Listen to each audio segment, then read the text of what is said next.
Bonsoir à tous, bienvenue, heureux de vous retrouver sur RTI2. Ouvrons ce flash d'information avec une bonne nouvelle pour notre pays. La Côte d'Ivoire célèbre une nouvelle victoire de son riche patrimoine culturel. L'atiéké, ce mets à base de manioc, est inscrit depuis le 4 décembre au patrimoine culturel immatériel de l'UNESCO. Pour en arriver là, le produit devait répondre à des critères qui seront donnés par le représentant pays de l'UNESCO au micro de nos reporters, nous Sangaré et Gilles Tonnier, à 19h30.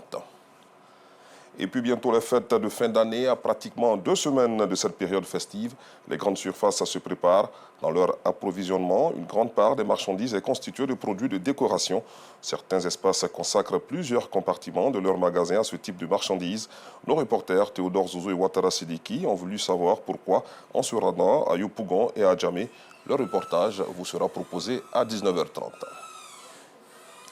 Restons dans la plus grande commune de Côte d'Ivoire où livrée à la circulation il y a moins d'un an. L'autoroute Jesco-Dabou est en travaux depuis octobre dernier. Ils entraînent un engorgement quotidien qui crée des désagréments aux usagers de cette voie. La Géroute, qui a la charge de l'exécution de ces travaux, invite au calme et rassure les populations quant à la fin proche de ce réaménagement sur cette voie internationale.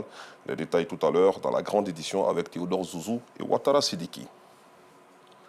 À l'international, en République démocratique du Congo, le ministère de la Justice a affirmé hier que les condamnations à mort confirmées en appel contre 5 membres de l'Alliance du fleuve Congo seront exécutées. L'AFC est un mouvement politico-militaire fondé par l'ancien président de la commission électorale, Corneille Nangaa, associé à plusieurs groupes armés, dont le M23 qui sévit dans l'est de la RDC.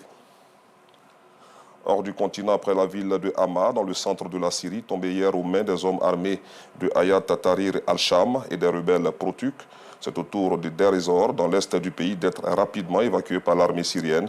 Les forces fidèles à Bachar el-Assad semblent se replier vers le centre de la Syrie. Pour le chef des forces kurdes, l'avancée des rebelles impose une nouvelle réalité politique. Je vous retrouve à 19h30.